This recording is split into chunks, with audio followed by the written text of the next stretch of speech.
Monday. Heather, Mikey, can you fill my cup? Let's talk. We got you, Em. We got you. I know, we all need someone to help us fill our cups sometimes. We really do. And it does feel like a Monday. There's so much on Mondays. I know. And it's all good, though. Well, I'm so glad that you're back, and you're filling my cup today by just being here. Thank you. I know we have to say a big congratulations because the Riverhounds are feeling it today. That's why we have our soccer ball here. Yes, they are the Steel City's newest champions. They won the USL Championship, defeating Tulsa for the title. And that was a wild game. I didn't get a chance to see it, but it was like 0-0, and then it went into overtime, and then they had shootout. Yes. They won 5-3. First ever title. And we know they're doing big things. They're doing a huge expansion over there. They are. And we know that there are so many soccer fans, but it's so great to see the team also succeeding so well. And that's going to just pull in even more people. It's really great. They're a fantastic team, but I just love going to the stadium. I know, It's so wonderful. It's intimate. It's beautiful. The skyline. So congratulations to them. So you had a few days off. You're back at it. I know you're having like a true Monday after a long weekend. How was your time off? It was amazing. If I had to sum it up in one word, it would be productive. At least the first 2 days, I went to the doctor. I had a doctor's appointment and I got blood work drawn. How about that? Like This is how I would feel if I actually made it to the dentist. Like, I am so past my 6-month checkup that I need to get in so bad. So yeah, well, Karen, coming, please. I'll be there soon. You're still smiling bright there. My gosh. Well, here's something to rev up your week as well. It is raining men in our kitchen. Oh, what a way to come back on a Monday. So it's not exactly raining. I mean, it is, but it's not like that at least. So there is let's call it a 4-alarm fire. It's a chili cook-off between Mount Lebanon's fire, police, and EMS. They do some really great work, and now they are all coming together for a big benefit, and we're going to tell you more about it. We're getting a taste test as well. I think I get to try 3 different kinds of chili. I'm so jealous.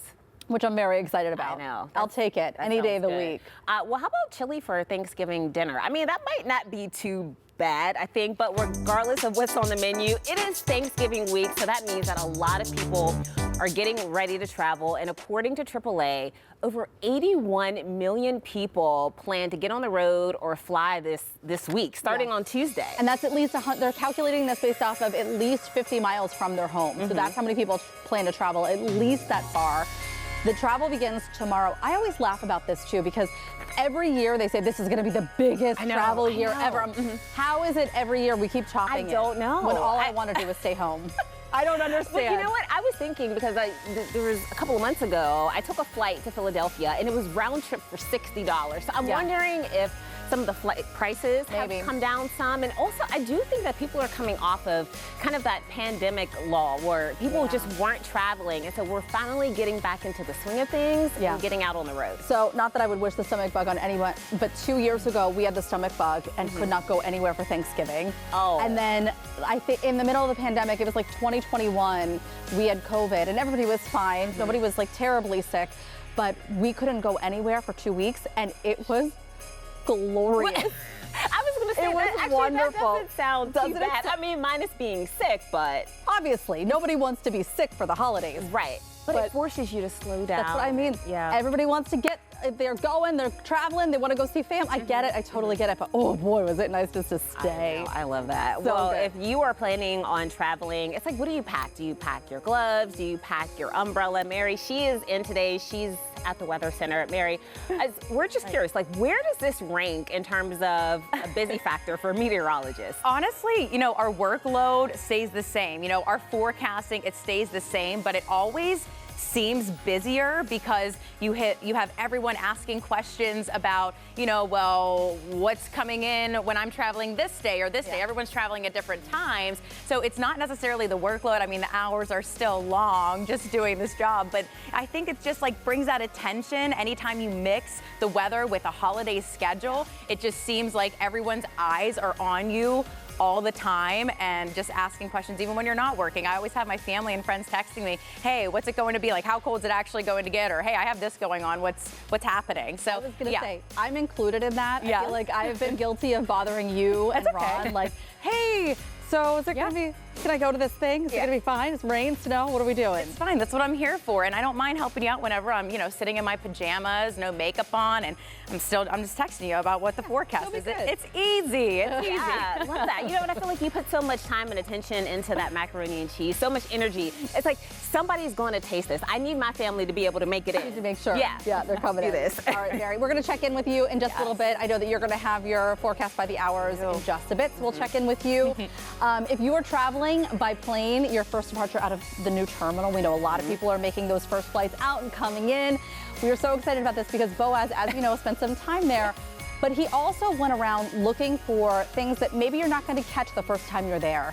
Little Easter eggs, if you will, around the airport. Yeah, I love that. He found some place to take a nap for sure. I mean, that whole time he was at the airport, it was so much fun. He was showing us so much. And I know he was a little bit concerned about getting arrested. He did not. So hopefully he didn't this time around, but I'm looking forward to that. All right, while we're talking about scavenger hunts, this is one that is grabbing so much attention right here in Pittsburgh. So there's an account, this popped up on my For You page on Instagram. It's called Pass Pittsburgh. The bio says real world scavenger hunts in Pittsburgh and surrounding areas. Whoever is behind it, it sounds like it's a man. I've seen a man's hand. I've not seen any other person. Okay. You can't see their face. Dropping cash every single day. And in this video that you're seeing, it wasn't just cash, but Steelers tickets to the Bills game. So the account just started. There are only a few videos. It looks like it just started on November 20th, these cash drops. Yes. And it already has almost more than 31,000 followers. I can imagine. I was looking at some of the comments and everyone was just saying, come to my neighborhood, come to my neighborhood, come to Mount Washington, come to East. I mean, I get it. It's wild. Well, and I can't tell. Someone said, well, how much cash is it? And all I can see is that it's usually a stack folded over with a 20 on the outside. So I have no idea if it's like a great amount, if it's at $100, what is it? Questions. Do they give you hints as to where it is? There's Have usually coordinates or? There's usually, what I can tell, one video posted before, and then I saw one guy, the guy who got the Bills tickets is up on the page. So he's the one that found the box. You could see him running across the park and opens up the pizza box, and there it wasn't there. Oh, well, you need to call him to figure out how he did it. Yeah. So crazy. Tips. Yeah. All right, so we know that finding some cash can certainly make anyone feel grateful and gratitude. It is on all of our minds this week with the Thanksgiving holiday, but that doesn't mean that gratitude is easy to have, and if finding cash is that easy, can finding gratitude be that easy too? So we're bringing in Dr. Katie Stewart to talk to us a little bit about gratitude.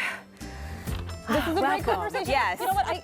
I think that so many families too, you sit down for the Thanksgiving meal and usually there's one person who says, everybody, Karen Stewart.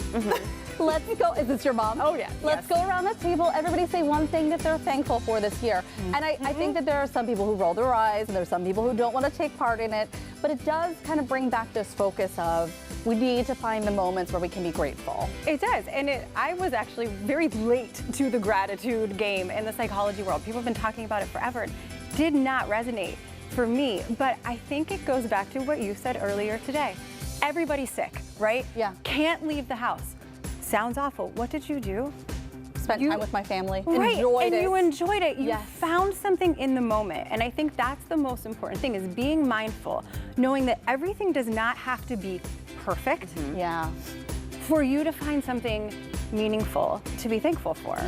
That's so good. We had a wedding planner on last week, and she said that the thing that all couples need to keep in mind when they're getting married is this idea of imperfectly perfect, that it is going to, you're going to burn something on Thanksgiving dinner, and it doesn't matter. It doesn't have to be perfect. We're still going to find the reason to be grateful. Right, and I think when we say, what are you thankful for this year? That feels so big. Right. What if it's just, in this moment, what feels right? Oh. What feels okay, right? I'm grateful to be with you. Things are crazy right now, but I love my time with you guys, right? We love just you. sitting here and enjoying our time together. It's like appreciating the little things. Exactly. Yes. And I'm with your mom.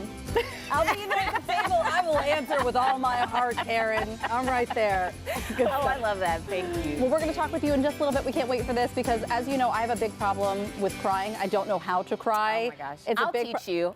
So we're going to have a conversation about I'm going to make you cry. why it's good to cry. That's coming up a little bit later on with you. We can't wait for that. Well, we know being grateful is the theme for the rest of the year.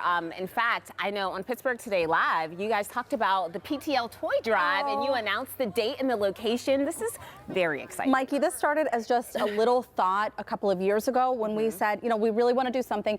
We come off of the Turkey Fund and we see all this giving back to the Turkey Fund and helping people around Thanksgiving. And then we thought, you know what, we should do something for all the kids, for all the families in this area.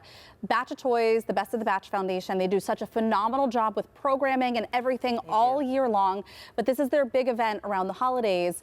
And as you know, Charlie and his wife do so much good with all of their little elves, wrapping all the presents, hand delivering them on Christmas. And so we really wanted to be part of the effort that they were doing. So with your help, we do this big toy drive. It is coming up December 6th at the Walmart in Cranberry. You can come, you can hang out with PTL, you can bring an unwrapped toy, and this will go to a local family.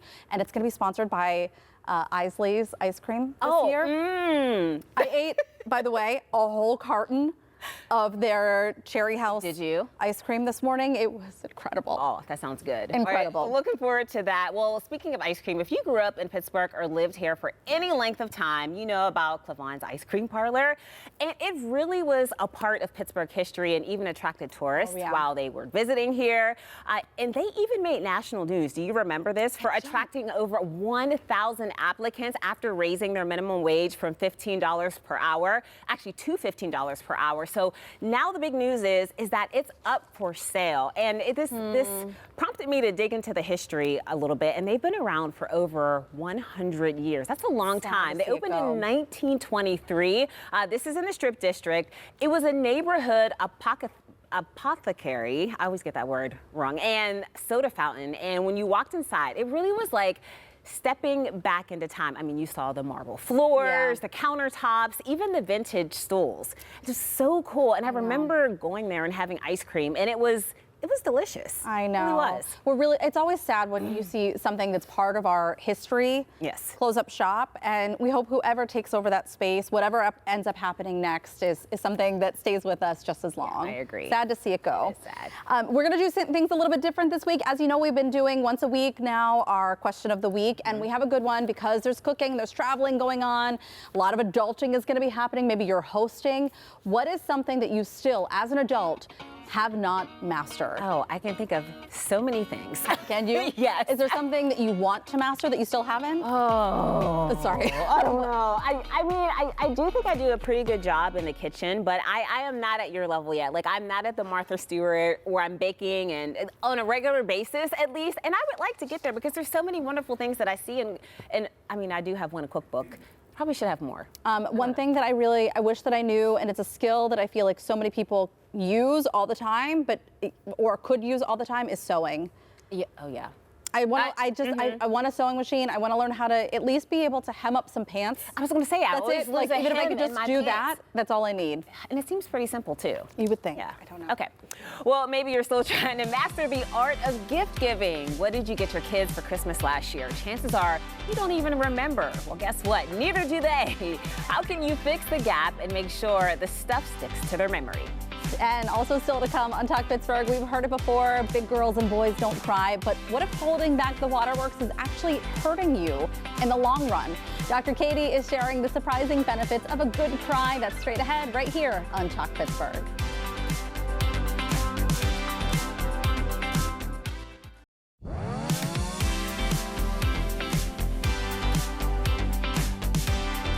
Rogers Hornsby was my manager, and he called me a talking pile of pig. And that was when my parents drove all the way down from Michigan to see me play the game. And did I cry? No! And you know why? No. Because there's no crying in baseball. There's no crying in baseball! No crying! Is it bad that I believe it? No, we're going foul on that, Tom Hanks. A little more crying on the field and in life.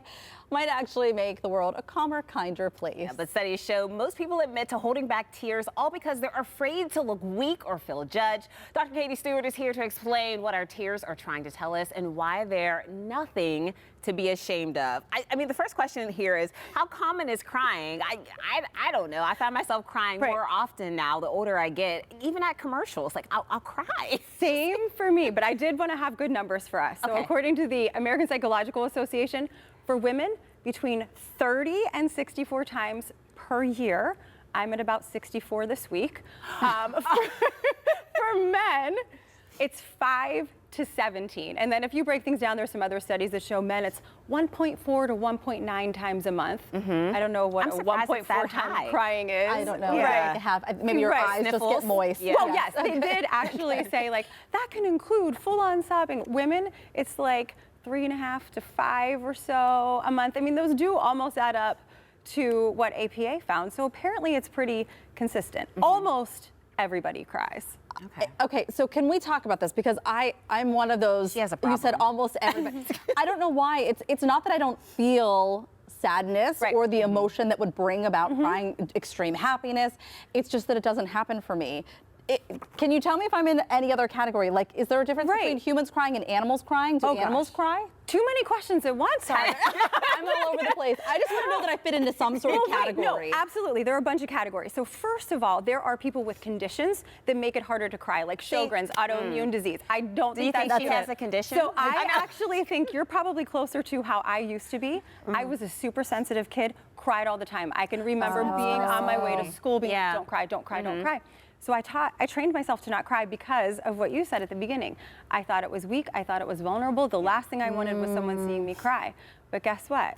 Then I became a teenager, then got older and older. Now, thanks to perimenopause, having a child, I cry all every of day. it. All of it. Perimenopause, welcome. But people can train themselves not to cry, and it's not really a conscious thing because usually it does start in childhood. Yes. Yeah. Okay, this makes sense. But if we go to animals, I'm going to try to hit all your questions. I know, I hit you with a lot. Supposedly, animals don't cry emotionally. They produce tears like we do, and while we're at it, we should talk about different types of tears. Basal tears keep our eyes lubricated. Animals have those.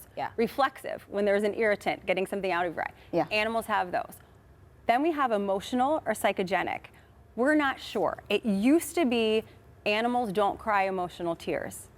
But then, take a guess. What animal have we been? Some sort of dogs. Oh, really? Dogs. There was a study that showed dogs produce more tears when reunited with their owner versus another human being. I'm telling you, Kevin hugs me. Like, I see it. Yeah. Very emotional beings. So what are, I mean, you're not just crying for no reason. What are the benefits of crying? So, besides the physical things like getting something out of your eye, we can look at them as intrapersonal and interpersonal. Intrapersonal, they help us actually know what's going on. So there was a study with people with Sjogren's disease where they don't produce tears as much. 20% of those people had a harder time identifying their own emotions. So in other words, just like emotions, they give us information. They also help us relate to other people and strengthen those bonds. And so when we cry emotional tears, the substance is actually different than if it's like the lubricated tears. Yes, they become more viscous and more visible. So when we see someone crying, there have been so many studies where people are more apt to help someone if they can see visible tears. It also helps us decode other people's emotions. So another study, I swear I don't know every study, but it was just fascinating to me because we just started in the past 10 years really investigating crying in psychotherapy, which sounds completely nuts to me. Why weren't we studying this all the time? People cry in therapy all the time. But if you show people pictures of someone crying, they're more easily able to identify their emotions than if you show them the same pictures and just digitally remove the tears. Oh, interesting. Yeah, so it really helps. And it's not just about sadness. I ugly cry. People would be like, that's crying. That's right, yeah. Take away the tears. My face just gets all mushed What do you do when you see someone cry? I mean, my first inclination is to go in and hug them, and I might start crying too, but I don't know if that's So crying with them is totally fine. And the hugging, my first reaction was, yes, do that. But it depends on the person, right? I will say the last thing we want to do is I have patients who love and hate me for this. I will not hand you a tissue. Because if you're crying and I hand you a tissue, what's the message you get? Stop crying. Exactly. So what do? I have tissues throughout my office. And they can reach for them if they want Yes, to. they can take it if they want. But be with them. Yeah. You know, tell them you're there. Then help them explore it. You know, what's going on.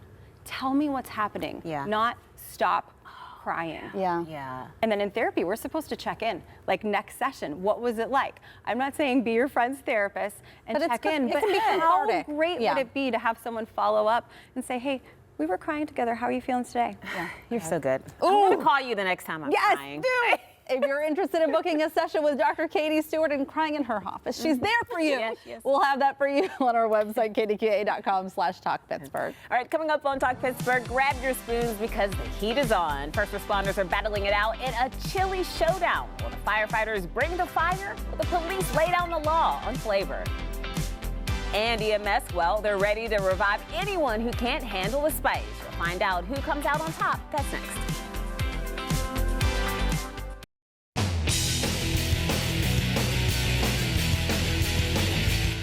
Competition is heating up in our Talk Pittsburgh kitchen. Who's the hottest in town? Police, fire, and EMS are going head-to-head in a chili showdown. Hey, Heather. Oh, I am a lucky gal today. I'm here with some of the best chili chefs in town Mount Lebanon has to offer. We have Fire Department Deputy Chief Larry Sellender here, Police Officer Ryan Miller, and Medical Rescue Team South Chief David Turkle. They all brought the heat today. We're going to find out more about the cook-off in just a moment. But first, we got to get right into the chili. All three of you have your recipes. I'm going to start over here with you. Tell me why yours is the winning recipe. Well, it's made in a firehouse, and firefighters have the best chefs. I mean, So- I'm married to a firefighter, so I can't disagree with you. I think I'd get in a lot of trouble. Yeah, no, so it's very good. So what did you make in yours? So it is beef and a bunch of different secret ingredients. Okay, so that's it. We're gonna leave it at beef. You get beef with the fire department chili. Over here we have Chief Sellender, or no, you're Chief Turkle. Yes. So tell me what's in your chili. This is ground beef and also ground chorizo and some other Mix. secret ingredients. But yes, we decided to mix things up a little bit. Okay, and Officer Miller, what about your chili? We have it's beef shoulder, and obviously everything else is pretty secretive, but we have a local beer, Hitchhiker Brewing, donated Mexican Shakes Porter. Gary from Hitchhiker donated that for this event, so came together good. I don't know where to start, but you already have yours served up, so can I try yours first? Absolutely, please. And while I take a bite of this, I would love to know more about how you guys all came together to put this competition, and this is all for a good cause. Yeah, so basically this happened with the Mount Lebanon Partnership, which is like their Chamber of Commerce. And it started as a competition, and each department has a charity that they are specifying where donations go to. So it's a competition for our agencies, but it's really about making a difference in the community. Let's have some heat. You knew that, right? A little bit, yeah. You're like, you're gonna start with mine? It's got flavor. That's very good. Spicy. Some chipotle peppers or something in that. Is there anything surprising in here that I need to be wary of? It's a little spicy. It is a little spicy. Do you see the thing that's missing over here? There's no milk. There's no water. It's not that spicy. It's not that spicy. Very good, though. Thank you. Really good. And so are you guys excited about this competition? Are you excited to be able to be part of this again? Bring Yeah. back a tradition? For sure, we're Good. we're excited. We're gonna have it'll be at the fire station, so Okay. people can come in, they can vote for their favorite chili and donate to each cause. Fire department does Toys for Tots. Police do public safety or We Salvation have Army. Salvation Army, Winter Coat Drive, and then Presence with Police. Yeah, and And ours is a unhoused kits, so our ambulances will be equipped with kits to give out to those that are less fortunate that we might come across during our travels throughout the day. That's wonderful. This is so good. I am having a tough time this is a little different because it's a little bit more soupy. Do you guys have? I'm not mad at it. I'm not mad at it. It's just there's a little bit more broth to it. it's a little interesting. Yeah, we're interesting folks. So. Man of many words. That's very good. I don't know if I'm supposed to vote on my favorite. What do you guys think? I think you should think you tell should. us. I mean, we are not, afraid of being told we're Okay, losers okay. or winners. None of you are losers. You are all heroes. Not all heroes wear capes, but this one. No, Even with the heat, it was Right. good. There's some depth. Yep. I really love it. There we It's go. very, very Thank you. good. And Thank you is very this much. your recipe? I started with a template, but yeah, Okay. I put my own flavor on it. I think that's what's really special about the Mount Lebanon community is you all come together and there's a lot of support. Tell me about just being part of this and helping others and making sure to bring awareness to the community. Yeah, it's great helping others. It's something we like to do. We like to give back whenever we're not running calls and incidents, and so it's something we've all been pretty passionate about. This is gonna stay with me all day. I could feel the heat right here, right about right now. So good. You gotta come see this and help support. The Mount Lebanon Uptown Winter Market and Holiday Celebration is next Saturday, December 6th. We're gonna have more information at kdka.com/talkpittsburgh. Bring your appetite. And a glass of milk, Mikey. Yes. It's a little spicy or some sour cream, something. Oh boy, well save me a bowl of that chili. It looks good, Heather. Still to come on Talk Pittsburgh, a new trend is revealing what your kids really remember about the holidays, why those Legos aren't leaving a lasting impression. That's next.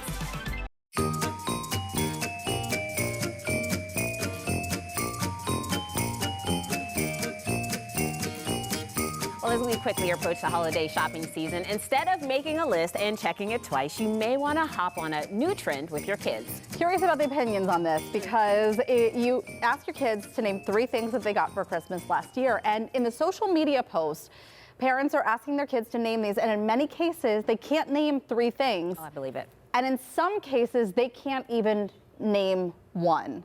So I tried this with my kids. And I'll tell you, Lila, out of the 3 kids, is the more materialistic of the 3. So she was like, I could tell you everything I got for Christmas last year. And she started to name them. So she hit this. She's also head a on. type A personality too. She is, but she likes her stuff. Yeah, yeah. You know, Lila likes get her it. stuff.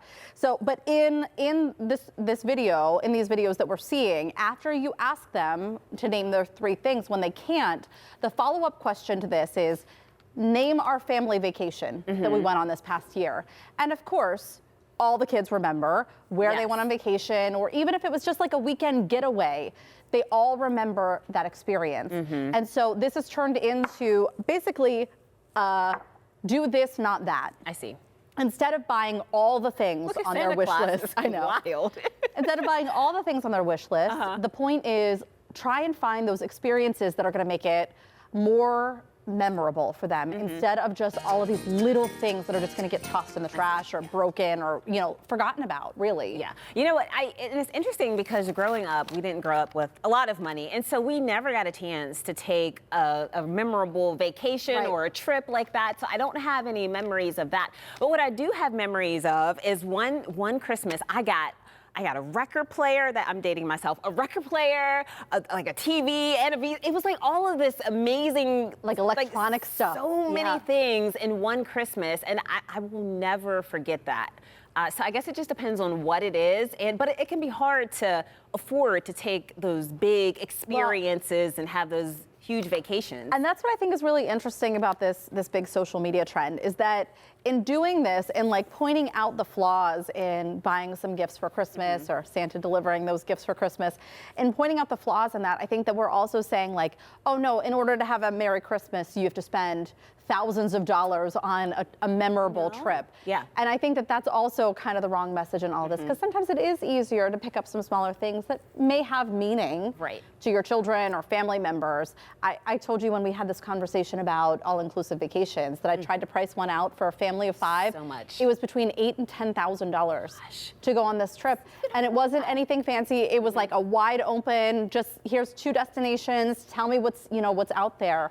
And I think that that's so unreasonable for so many families that can't afford something like that. Yeah, I think so too. And it does puts things into perspective that even if you're buying gifts, that you don't need to spend a whole lot of money on gifts. You can just get a few things that your kids will really enjoy. Did I tell you that this year Frankie and I are not getting each other's other gifts?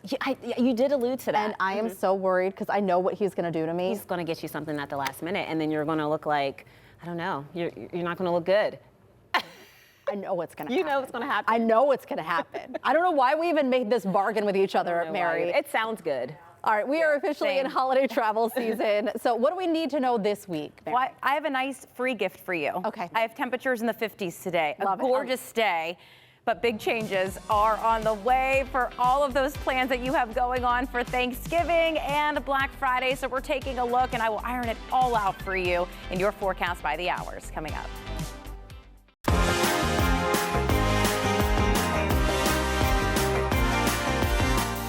A lot of us will be on the roads or heading to the airport this week. And as Thanksgiving gets closer, those temperatures are dropping here in Western PA, but not today. Yes, not goodness. today. Yeah. So the weather played nice with your holiday travel plans. Mary Hours is back with your full forecast by the hours. And I think a lot of people have questions about this because they've taken time to make all of these. The pressure's on. Actually, the sweater was a bad choice on a 50-degree day. Don't worry, I got something to cool you down real soon. It'll be good. All right, so let's get into our first question. This is Heidi, and she wants to know about decorating. You actually brought this up, was it last week? Yeah. When we were looking at some rain coming in, when you were going to take decorations down, put new ones up. How are things looking this week? Today's the day. Today. Today's the day, so get home from work, decorate, because it's going to be nice and dry.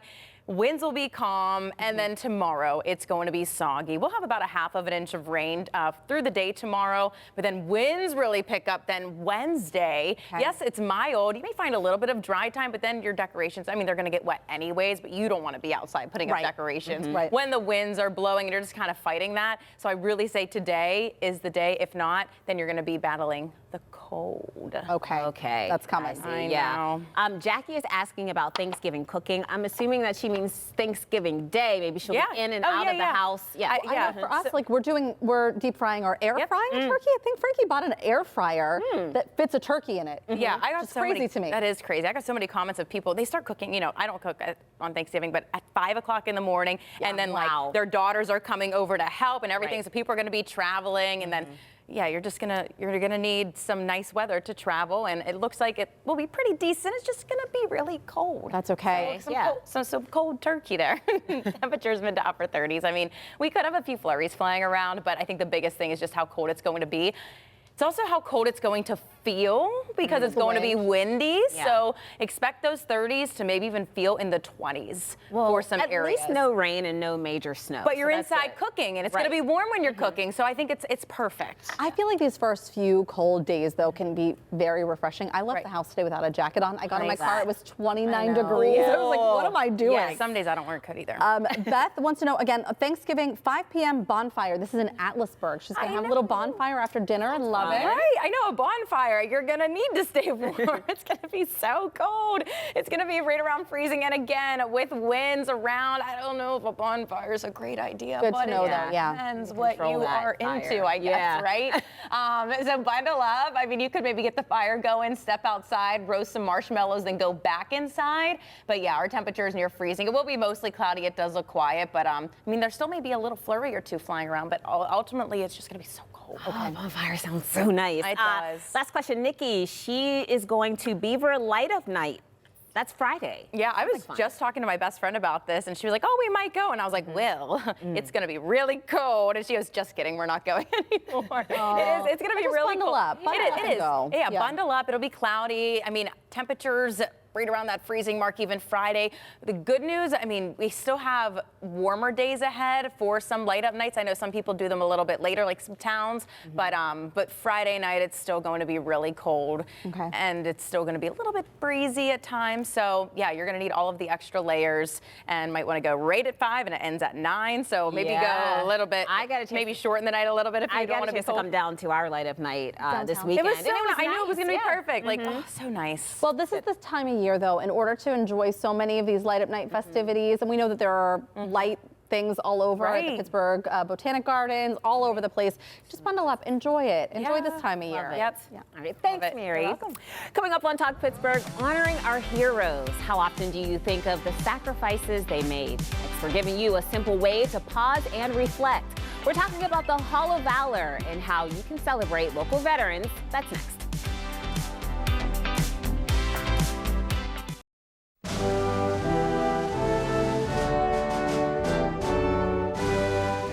It's more than a hall. The Soldiers and Sailors Memorial Hall and Museum is one of the only memorials in the country dedicated to all of our military. And it's right here in Pittsburgh. Today we are joined by the President and CEO John McCabe and Senior Vice President Tim Neff.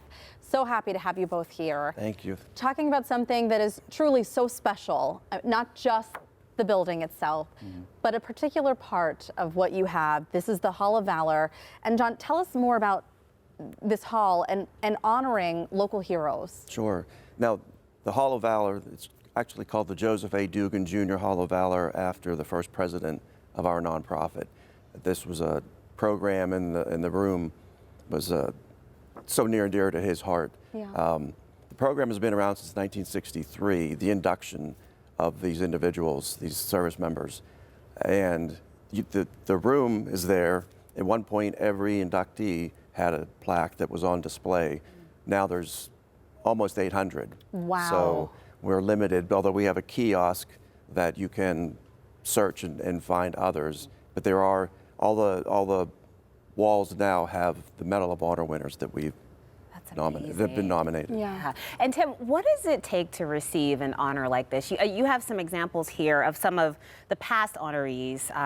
What does it take to be inducted into this? So we're looking, So we're looking at the medals of valor that are awarded for going above and beyond the call of duty, as they say. And we're talking about basically the Silver Star, Distinguished Crosses, and the Medal of Honor. In order to be nominated or even have a chance to be awarded one of these medals, you have to do something pretty amazing, something brave, risk your life, many times give your life to save somebody. I mean, we're talking about true heroes here that are being honored in the Hall of Valor. Honestly, this is something that is so special in our city. We just did this whole Walk of Fame for the city of Pittsburgh, and we put so much on individuals who are maybe entertaining us. And we know, and just speaking with veterans, how quickly we can forget their service and what they've done to grant us the freedoms that we have. And this is a special place where we can remember that, remember the sacrifices that were made. Exactly. The memorial was built for Civil War veterans back in 1910. Wow. Now it's evolved into what our mission is, and that's all the conflicts that we've been in. But the Hall of Valor, as Tim said, is very special. And the induction ceremony, it's been around since 1963. Allegheny County started it in 1963. And it's free and open to the public when we have our ceremony. And part of the reason why we're here today is to promote it and let people know about it.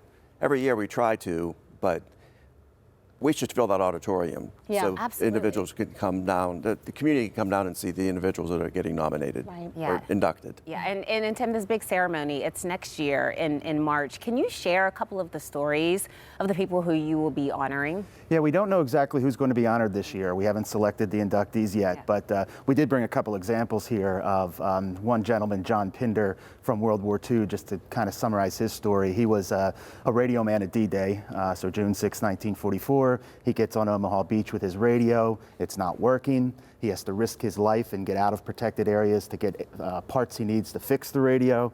Finally, after being wounded, crawling on the beach, he gets the radio working, the first working radio on Omaha Beach, and then he is shot and killed by an enemy sniper. Wow. So if you boil his story down, he gave his life for that radio.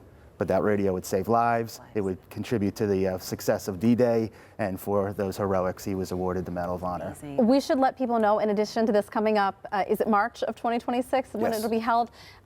People, if family members, if they're watching right now and they know of these incredible stories that have happened within their own families, they can still nominate to have them potentially inducted. And our website, soldiersandsailorshall.org, full of information, not just about this, but everything that we do. But that's where you can find more about the Hall of Valor. Well, thank you for the work that you both do and helping make sure that none of us forget. Thank you. Thank you very much. Both. All right, learn more about the upcoming Hall of Valor ceremony in the spring of 2026 by visiting our website, kdka.com/talkpittsburgh. So to come on the show, resilience is a bit of a theme today. When life threw this mom her toughest curveball, she found a way to press on and lift others along the way. Learn more about the source of her inspiration next.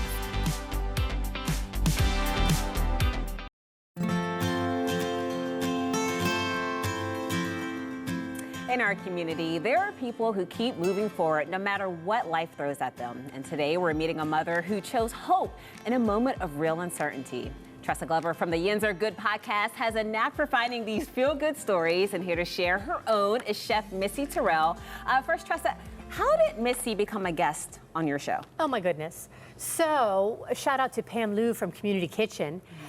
That when I was featuring Community Kitchen on the show, and Chef Missy's name kept popping up, and Pam kept saying, do you know Chef Missy? You really should meet her. And because of the theme of Yins Are Good and people doing good and people's inspirational stories and do you know Chef Missy? And fast forward to meeting Chef Missy. Yes. And within moments, really, that first time we met, it was just her light and energy and strength and resilience is so evident. And so the most recent episode features Chef Missy, but it really is her journey, not to speak for you, but of, as we're saying, resilience and the love for her son and family and what she has accomplished. It is. So, Missy, tell us a little bit about the love of your son and just how that inspired your journey to start cooking. Sure. Tug is autistic. And so when he was first diagnosed, they really said he's not going to speak to you very much. He's probably going to be nonverbal. He could speak in 3-word sentences, not reading, no basic math, none of those things. And so in an effort to really teach him to talk to me, I developed a little treat store and a candy store that was just in our house that I got things from the Dollar Tree. And I used it to teach him to talk to me. So if he could make his bed, he could get money for it, and then he could get his own treats. And so people thought it was so good that I should turn it into a business. And I was like, well, I don't know anything about a business. So I went to a culinary jobs training program and learned a bunch. And then the business got better. I actually am now back at that culinary jobs training program as a chef instructor and just keep rolling and trucking away. That would work for me as well. I'm inspired by treats. That's good. But you brought this pie. I have to bring this up because it looks perfect, like it was store-bought. Tell me about this pie. Well, technically, one of the first things I did was in teaching Tug those old school recipes, we started with applesauce and apple butter. And so we would go to the corner and sell it. In the spirit of Thanksgiving, everybody's been revving up, talking about their desserts, their family desserts, and the history of those desserts. And I said, well, pie is one of ours. So we were experimenting with the pie. And at our bake stand on the corner, we literally sell this pie. And so Community Kitchen has the pie on their holiday catering menu, and the pie has taken on a personality of its own. So I figured today I would bring you one of those. Oh, well, thank you so much. You're welcome. And I'm just curious, what stood out to you about her story? I mean, I can imagine, but it's wonderful. Yeah. It is, which, we weren't able to get into here, of course, but all of your struggles and the adversity and the strength that you showed and the connection you kept with your family and that the inspiration that you have become, not just for your family and your son, but for anyone who knows you and hears your story. I mean, what you have done, you're just... It really has to be about what is extraordinary about your ordinary. And so when you find little things that can help people and teach people and make their situations better through education in any way, any form you can, everybody around you wins. Yes. And so my win just happened to be, I need to teach my son, I need to give him a different set of skills because I know that he's different and those skills are culinary skills. And so now how many other people can I teach through that? And what can I do to make us all better? Just one cake, one cookie, one pie at a time. Oh, we talked about crying earlier, and now I'm trying to hold it back. You have a special coming up, a Christmas special. Oh my gosh, yes. Monday, December 8th. Yeah. And it is, folks, much like Chef Missy herself, but people doing good. We have 6 different folks, guests, people doing good all over, there it is, all over the Pittsburgh area. And it's gonna be at the Greer Cabaret Theater Lounge. We're gonna have carolers and improv. And it's like this festive, fun, let's celebrate community, connection. Let's get together and celebrate each other. Oh, thank you both. That sounds like so much fun. And congratulations on all that you're doing for the community. Thank you. You can listen to Missy's interview on the Yins Are Good podcast. It's available on most audio streaming platforms, and we'll be right back. Don't forget, we want to hear from you since it's a holiday week. We are asking our question of the week a couple of days early. What's one adulting task you still haven't mastered? We're going to share your answers on the show tomorrow. I'll tell you what, those first responders, they have mastered chili. Yes, yes. I'm still eating and like drooling eating the over. entire show. It's so good. Coming up tomorrow on Talk Pittsburgh, are you still deciding how to round out your holiday meal? Find out how you can finish your Thanksgiving feast on a sweet note with an easy fall-inspired dessert. And Boaz is looking for more hidden gems in the new airport terminal. Tune in Tuesday for a fun scavenger hunt. Maybe you can play along while you're traveling for Thanksgiving. Thanks.